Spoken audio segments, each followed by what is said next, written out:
Muy buenos días y llegamos a los medicamentos, ¿eh? Ya ustedes están cansados de oírme hablar de dieta, ejercicio y querían saber los medicamentos para la diabetes. Bueno, pues vamos a llegar, ya llegamos a los medicamentos. Hoy vamos a tratar de los medicamentos utilizados para el control de la diabetes mellitus. Actualmente han surgido muchos medicamentos para el tratamiento de esta enfermedad, algunos más eficaces, otros pura propaganda, tengan en cuenta eso, ¿no? El más antiguo de los medicamentos utilizados para la diabetes es la insulina, que salió al mercado por primera vez hace 99 años. Fue descubierta hace 100 años y salió al mercado un año más tarde, con toda una serie de historias que vamos a hablar de ellas brevemente.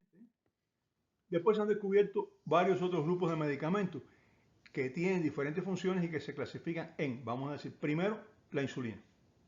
Segundo, medicamentos sensibilizadores de los receptores de la insulina. Son muy importantes y se utilizan mucho. Tercero, secretagogos, o sea, medicamentos que aumentan la secreción de insulina por el páncreas. Cuarto, inhibidores de la alfa-glucosidasa. Vamos a decir ya qué es eso después. Quinto, análogos peptídeos, que es un campo nuevo con una serie de perspectivas, con una serie de medicamentos nuevos, todavía muchos de ellos en experimentación y que abre algunas perspectivas, alguna visión un poco diferente y bueno, veremos sus ventajas y desventajas. Glucosúricos, otro campo bastante novedoso y tal vez un poco lleno de propaganda más que de realidades, más de propaganda, sí. Bien, hablaremos brevemente de cada grupo y señalaremos los más conocidos en cada uno de ellos. Pero hoy le toca a la reina de los medicamentos, la insulina. Bueno, la reina de los medicamentos es la diabetes, porque la reina en general de todos los medicamentos es la aspirina, eso no cabe duda, ¿no? El primero de los medicamentos utilizados en el tratamiento de la diabetes, y el más importante de ellos, es la insulina. La insulina es una hormona producida en las células beta de los islotes del páncreas, ya me lo he oído decir tantas veces que deben estar cansados, y su función principal es permitir la entrada de glucosa en las células del músculo estriado, ya sea el músculo somático, el músculo del cuerpo, y en el corazón, el músculo cardíaco también es músculo estriado, y en las células del tejido graso, adipocito. Esto lo hace estimulando un receptor y este receptor a su vez activa los transportadores transmembranas, ya estoy hablado de ellos, los tengo cansados, GLUT4, que son los únicos sensibles a la insulina. La insulina es la principal hormona metabólica del organismo. Y vamos a hacer un poco de historia, porque la historia de la insulina es interesante. En 1869, un estudiante de medicina alemán estaba observando tejido pancreático por un microscopio y descubrió en el páncreas que existían unas agrupaciones de células y él vio estas agrupaciones de células están separadas del resto como si fueran unos islotes en un mar. El mar es el resto del tejido pancreático, esas agrupaciones celulares eran islotes porque además no tenían comunicación con los conductos pancreáticos y entonces él describió estos islotes pancreáticos. Años después, este estudiante de medicina ya no era estudiante, era un médico famoso y se le dio su nombre a los islotes. Islotes de Langerhans, descubiertos por Paul Langerhans cuando era estudiante de medicina. ¿Quién dice que los estudiantes no pueden descubrir? Vamos a ver otro estudiante que descubrió también. En 1889, otros dos alemanes, Oskar Minkowski y Joseph von Mering, también médico famoso, estudiaron los efectos de la digestión en perros y dijeron, vamos a quitarle el páncreas a ver qué pasa, a ver cuál es la función del páncreas. Le quitaron el páncreas a los perros y entonces, sorprendentemente, cuando ese perro sin páncreas orinaba, las moscas iban a buscar esa orina. Testaron la orina y tenía sabor dulce. Dicen, hey, cuando le quitamos el páncreas a un perro, además de los trastornos digestivos, se produce un trastorno endocrinológico. Empiezan a eliminar azúcar por la orina, tienen una diabetes. Y entonces relacionaron por primera vez el páncreas con la diabetes mellitus. Ahora, hasta 1901, Eugene Opie, un norteamericano, no relacionó los islotes de pedal descritos por Langerhans con aquella pancreatectomía que habían realizado Minkowski y von Mering. Entonces dijo, no es el páncreas, es una parte del páncreas que está separada de la demás, son los islotes descritos por Langerhans los que tienen relación con la diabetes mellitus. Y la función de estos islotes es lo que regula el metabolismo de la glucosa en el organismo. Pasaron años hasta que en 1921 el rumano Nicolae Pavlescu en París aisló insulina en un extracto de páncreas de perro. Pero la publicación de Pavlescu no le hicieron mucho caso. Eso pasa a veces. Una persona descubre algo, lo publica en una revista, pero no le hace mucho caso. Le pasó a Finlay en el 81. Finlay tuvo que esperar 20 años para el reconocimiento de su descubrimiento, porque a pesar de que en el 1881 él ya lo describió, ya lo expuso en un congreso, no le hicieron caso cuando cayó. Bueno, a Pavlesco pasó lo mismo, en el 21 nadie le hizo caso a Pavlesco, un pobre científico rumano que vivía en una guardilla, bueno, pues no era muy conocido. Y un año más tarde, en Canadá, los canadienses Banting, ortopédico, y Best, estudiantes de tercer año de medicina, consiguieron un extracto de islotes de Langerhans de perros. Y este extracto conseguía pues, resolver el problema de la diabetes en los perros pancreatomizados. Aquí MacLeod, que era el dueño de los laboratorios, utilizó este extracto, empezaron a purificarlo, no voy a hacer la historia completa, pero bueno, vieron que era mucho más económico obtenerlo de cerdos y de bueyes que iban al matadero, ellos compraban los páncreas y obtenían el extracto, aislaron un extracto, la insulina, pero lleno de impurezas y lo aplicaron en 1923 por primera vez a Leonard Thompson, un joven diabético tipo 1 que vivía en Brasil y en Brasil le aplicaron esta insulina. Thompson mejoró de la glicemia, pero presentó una serie de reacciones por los productos tóxicos, por las impurezas que tenía la insulina. Y entonces se purificó un poquito más, se empezó a aplicar después y ese mismo año, 1923, apareció la insulina en el mercado. Esta insulina le resolvió el problema a muchos diabéticos porque salvó la vida de los diabéticos tipo 1 que hasta esa época no tenían tratamiento ninguno, mejoró la calidad de vida de pacientes tipo 2, pero también tenía reacciones secundarias por las impurezas que yo como médico, como estudiante, incluso como especialista todavía, vi pacientes con reacciones con impurezas por la insulina. Y esto ya pasaron del tiempo, pasó un poquito más de tiempo, la insulina resolvía problemas, pero también creaba algunos pequeños problemas, en algunas personas más que en otras, hasta que en 1973 apareció una revolución tecnológica, todavía no con la insulina. La revolución tecnológica fue ¿cuál?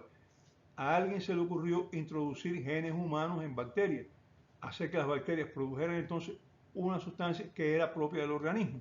Y apareció la ingeniería genética, la modificación de las bacterias para producir algunas sustancias propias nuestras, entre ellos algunas hormonas. Y esto se trató de hacer con la insulina, pero había dificultades técnicas. ¿Por qué? Porque la insulina en el organismo se codifica en dos genes diferentes. Aparecen dos moléculas diferentes y después estas dos moléculas se combinan. Y esta combinación de las dos moléculas era un poco difícil de obtener en ingeniería genética. Las dificultades técnicas fueron superándose hasta que en 1977 se resolvieron y comenzó a producirse la insulina humana, por primera vez en el mundo, una insulina que no tiene impureza. Esa es la que utilizamos hoy en día. No apareció en mercado hasta un poco después, incluso a Cuba, que yo recuerde, llegó a principios de los años 80, no antes, y entonces ya empezó a resolverle el problema a los diabéticos sin crearle las dificultades que tenían las impurezas. La insulina producida comenzó a combinarse con algunas otras proteínas. ¿Para qué? Porque la primera insulina que se obtuvo tenía una vida media más corta, entonces se empezó a combinar con otras sustancias para que la vida media fuera más larga y eso hizo que existieran y existen actualmente diferentes tipos de insulina, de acuerdo con su vida media, con su vida de acción, con el tiempo que actúan. Las acciones de insulina son, primera, aumenta la entrada de glucosa a las células. Segundo, inhibe la formación de glucosa a partir de otros compuestos como son el glicerol, los ácidos grasos y los aminoácidos. Es lo que se conoce como neoglucogénesis, que ocurre en la célula hepática, ya hemos hablado de esto, pues ella inhibe la formación de nueva glucosa. Tercero, va a inhibir la liberación de glucosa a partir del glucógeno, lo que se conoce como glucogenólisis, y va a estimular que la glucosa que sobra, que no va a ser utilizada, se incorpore al glucógeno, glucogénesis. Y estos fenómenos, la glucogénesis y la glucogenólisis, ocurren en el hígado, o sea, ella actúa sobre la célula hepática favoreciendo estos efectos, o actúa indirectamente sobre la célula hepática favoreciendo estos efectos. Cuarto, aumenta la entrada de potasio y aminoácidos a las células. Al activar los canales transportadores de glucosa, pues también se activa el transporte de potasio y se facilita el transporte de aminoácidos. Ya esto es en la misma célula del músculo estriado y en las células del tejido adiposo. Quinto, disminuye el catabolismo de las proteínas porque la célula no tiene que utilizar proteínas para obtener energía. Tiene la glucosa que necesita, no hay problema ninguno. Sexto, aumenta la retención de sodio por los riñones y esto, bueno, pues pudiera ser un pequeño problema porque puede producir cierto aumento del volumen sanguíneo, pero no es realmente, en la clínica no es un problema. Séptimo, aumenta la utilización de glucosa para obtener energía. Muy bueno, ¿eh? No solo permite la entrada mayor, o sea, mayor entrada de glucosa a la célula, sino que la canaliza hacia la producción de energía. Actualmente se utilizan varios tipos de insulina que se clasifican de acuerdo con su tiempo de acción. Hay insulinas de acción corta, comienzan a actuar a los 15 minutos de inyectada. Su acción dura entre 3 y 6 horas dependiendo del tipo de insulina y se utilizan principalmente para eliminar los picos de hiperglicemia después de las comidas y entonces por lo general que se hace, se le indica al paciente una insulina de acción prolongada y antes de las comidas esta pequeña cantidad de insulina de acción corta, que tiene una acción bien corta, solo dura el periodo digestivo, el periodo que la glucosa está aumentada en sangre, elimina los picos. También se utiliza donde en las bombas de insulina, porque la bomba de insulina responde a los picos. Cuando la glucosa sube, la bomba de insulina libera insulina y hace que la glucosa descienda, ¿no? Y esto lo hace con una insulina de acción ultracorta, porque si liberara insulina de acción larga, podría crear situaciones de hipoglicemia. Eso para no crearla, se utiliza la insulina de acción corta. Estos son las indicaciones principales. Utilización de insulina de acción corta combinada con insulina de acción prolongada para eliminar los picos glicémicos postprandiales después de las comidas y la utilización en las bombas de insulina. La insulina regular es un modelo de insulina muy antiguo, pero que tiene una vigencia extraordinaria por una serie de razones, vamos a ver cuáles. Es utilizada para el tratamiento de situaciones de urgencia y emergencia en todos los diabéticos, tanto tipo 1 como tipo 2. Puede ser utilizada por cualquier vía subcutánea, intravenosa o intramuscular. Bien claro, es la única insulina que puede inyectarse por vía intravenosa o intramuscular. Todas las demás insulinas son subcutáneas, no lo olviden, todas las demás son subcutáneas. La regular es la única que se administra por vía intravenosa o intramuscular. Comienza a actuar a los 30 minutos inyectada, un poco después de los 15 minutos de la corta y dura hasta 8 horas, de 6 a 8 horas dura su acción. Insulina de acción media. Comienza su acción aproximadamente entre 1 y 3 horas después de inyectada y duran aproximadamente entre 16 y 24 horas. Son insulinas combinadas con sustancias que demoran su liberación desde el sitio de inyección. Se inyectan y ya va liberándose poco a poco. Solo pueden administrarse por vía subcutánea. Lo repito, la más conocida es la insulina protamínica, protamino sin insulina, que es una insulina que ya tiene muchos años en el mercado, pero bueno, ahora se produce por otra vía, no es la vía aquella del páncreas de cerdo y de buey, ¿no? Se produce desde 1936. Y la insulina NPH que se produce desde 1946. Repito, la técnica de producción actualmente es diferente, pero ya estas prácticamente, a pesar de que las mencionamos aquí, no se utilizan mucho. ¿Por qué no se utilizan mucho? Porque tienen pico de acción. Y entonces aparecieron las insulinas de acción prolongada, que son las insulinas más utilizadas en la actualidad para el tratamiento de diabéticos tipo 1. Ahí está la glarcina o insulina Lantus, la más conocida y más utilizada, que tiene una liberación prolongada que dura entre 18 y 26 horas. Usted se inyecta insulina Lantus y en las próximas entre 18 y 26 horas va a estar liberándose esa insulina. Va a alcanzar un nivel, no tiene pico, es la otra cosa, no tiene un momento que se libera una gran cantidad y después menos, no, se está liberando la misma cantidad constantemente desde el inicio. No produce hipoglicemia. Esto es un problema que está resuelto. Otras insulinas producen hipoglicemia, la Lantus no, pero no resuelve un problema. ¿Cuál es el problema que no resuelve? Los picos glicémicos después de las comidas.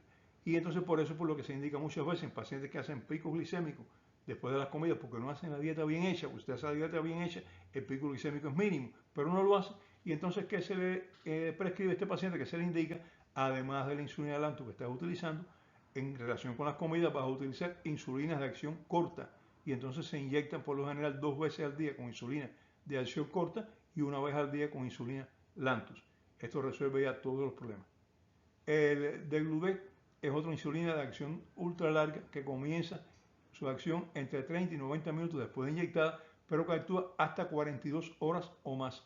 ¿Cuál es el problema del Degludec? Que es un poco difícil de regular una insulina que dura casi 2 días. Eso es por eso la Lantus, la insulina de la glarcina o insulina Lantus E, es la que se utiliza actualmente con mayor frecuencia, porque tiene una serie de ventajas sobre las demás. La insulina humana producida por ingeniería genética es igual a la producida por el páncreas, genéticamente igual, y eso elimina reacciones por impureza o rechazo. Además es limpia, se produce insulina, no se produce otra cosa.